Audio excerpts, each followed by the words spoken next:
In PALWORLD, by far one of the most important stats to look for before anything else are the passive skills. Every creature in the game can spawn with any number of skills from 0 all the way to 4, and they will play a massive role into how well they do certain things, such as fighting, defenses, providing player buffs, even gaining insane amounts of movement speed. That's why today we're gonna go over all of the best positive skills to look for in each type of companion, whether we're talking about the ones that you bring in your party to fight or the ones back hanging at your base.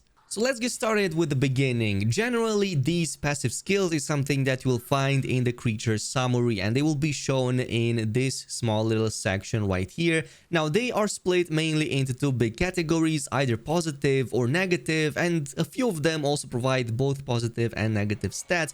However, the positives usually greatly outweigh the negatives. That's why in most of the situations, you're going to try to aim for as many positive stats as you can for each specific creature. Now, there's nothing wrong with having one negative if you have like 1, 2, or 3 that are really strong, especially the ones indicated by the color yellow/gold. So especially those with 2 and 3 arrows up. These usually provide much bigger stats. So in this situation, you would be very close to best in slot. Also pay attention to the arrows up because this indicates the tier that stat has. So it goes from 1 all the way to 3, and the negatives also go the same way, but opposite, providing minus or debuffs. The third and final heads up is that all of these stats spawn completely randomly. So yeah, you're going to probably hunt for dozens upon dozens of the same specimen before you get lucky enough and get one with really desirable stats. You don't really want to waste your time trying it out at the breeding. In fact, you have to do it opposite if you want to really save time and resources. So before you get a cool offspring, you're going to need parents to have at least 1 or 2 of your most desirable stats, and then you can have a lot more control over the outcome and get a much better offspring. But even in that situation, there's still a bit of RNG.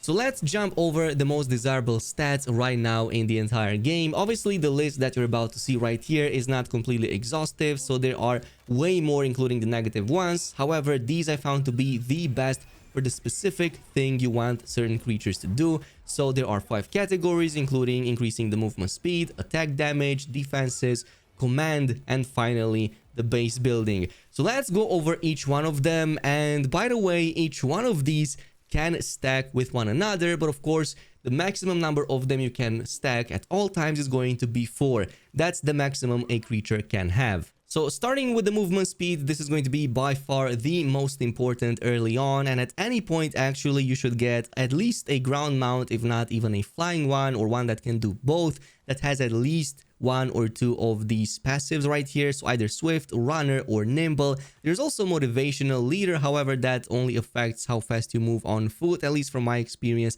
I'm not sure it's going to affect your actual mounted speed. But nimble, runner, and swift are all parts of the same equation, so you can actually stack all of them together on the same beast to get both the 10, the 20, and the 30% increase to movement speed. Now, the chances for this to randomly occur out in the wild, even for 1, 2, let alone all 3 of them, is pretty much minimal at best. That is why I'm going to show you a practical case of breeding that I've done to achieve this on a best in slot dire haul, or well, at least as close to that as possible at this stage. Also, if you enjoyed the video up until now or found it informative, a sub to the channel would really be amazing. So in a process combining both catching up out in the wild as well as doing a bit of breeding and getting offsprings, I managed to get one of these dire hauls with the Swift, a level 3 version, and also with the Runner, the level 2 version. The only one I was missing was of course the Nimble, but I was kind of resorting to RNG,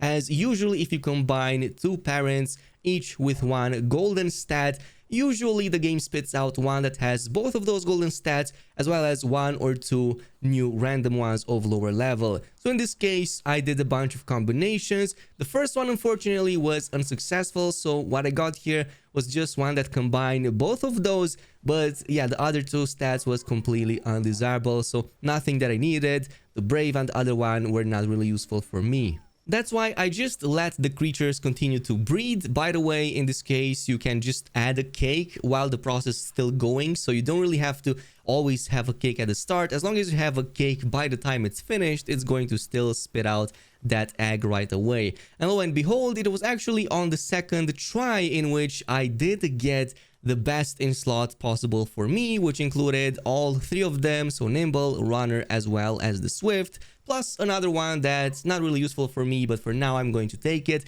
This right now just makes the mount absolutely insane. So to show you what I mean by that, as you can see, it pretty much feels like hacking or speed hacking through the game. It's much faster than anything you will get at this stage. Now, obviously, you will see that there are a lot of creatures all around the map, so to make this a lot easier, you might want to also bump up the creature spawn rate. You can go by up to 3 times. So in this case, it definitely happens. And again, you can do it from the world settings, even on an existing save. It won't really affect that much.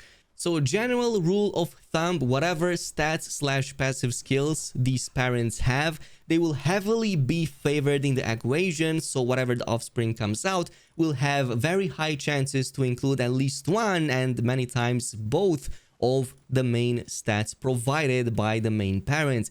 That is why usually when you want specific outcomes, you want to have as few of the stats on the parents as possible, but have the specialized ones that you're specifically hunting for. So for example, to give you a counter argument, there were situations in which I bred a couple of individuals that had more than one of these yellow skills. However, sometimes the outcome became a lot more RNG, and in a few situations, like very rare, they completely lost those on the offspring, and the offspring came out with negative traits instead, which is mind-boggling because its parents only had yellow skills. I just want to let you know that that can still happen.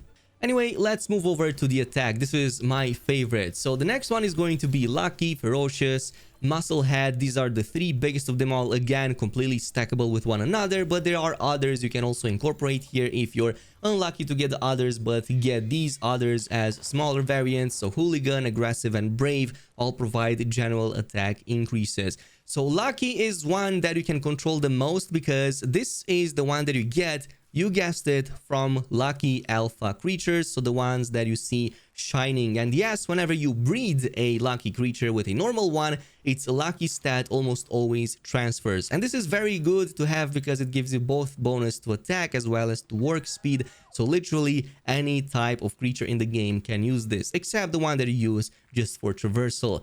Now, from this point on, it's a matter of luck, and again, you will have to either do this with a combination of breeding or hunting out in the wild, but Ferocious and maybe a combination with Musclehead will help a ton. So Ferocious and Musclehead are completely different. They do stack with one another. So in theory, the max possible attack bonus you can get on a creature is 30 plus 20 plus 15%.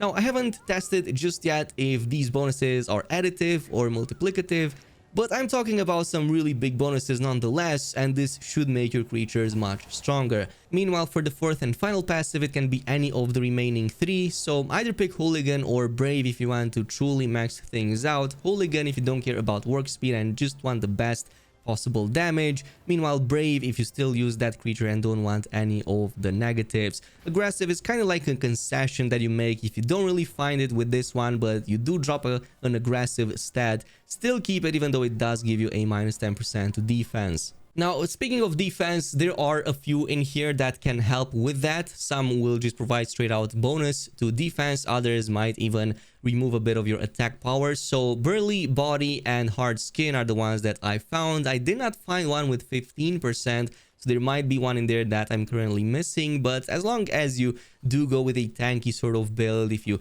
build creatures that just tank damage for you, you can totally have Burly Body. You can even combine some of the defense with attack. So let's say, for example, you can get super lucky and get like 4 golden abilities, and one of them, the final one, can be Burly Body, but the others could be attack damage instead. So these can work just fine. There's also the command category, so this essentially gives the player some bonuses to attack speed if you go with the Vanguard, but there are a couple others in there too, like the Stronghold Strategist that gives you defense instead, and the final motivational leader. This increases your player speed. There are others, of course, of lower quality, but these I found to be the best. And some of them you can actually combine with some of the attacks or the defense skills instead. So Vanguard can go really well with some of the attack bonus options, especially if you do use that creature in combat. So let's say, for example, you combine it, use it as a mount, or maybe even as a weapon in itself. This can combine for some really nice damage, as you also increase your damage during it. Finally, we have the base building related passives, and in this case I put them again in the order from the top, of which I found the most important. So Artisan and Serious are levels of the same stat. One gives 50% on the Artisan and Serious gives work speed plus 20%. There's also a level 1 variant that didn't actually make the cut, but this should be enough right there, and you should always put these on your main workers, be it Robin Quills or anything that goes above that. Once you transition into the end game, there are many other variants, so whoever manages your base, give them a lot of work speed. From that point on, it's just flavors. So Workaholic and Diet Lover both help a ton with just keeping them up to speed, so sanity won't drop as much. Also, not as hungry all the time. This can help quite a bit in there. Now, the Mine Foreman and the Logging Foreman are not nearly as important as the others, so you can completely skip these. I just included them so that you can see that there are other like gold max level variants. However, this just increases for the player the mining and the logging efficiency, which is something that you're not going to do too much with all the automation going on.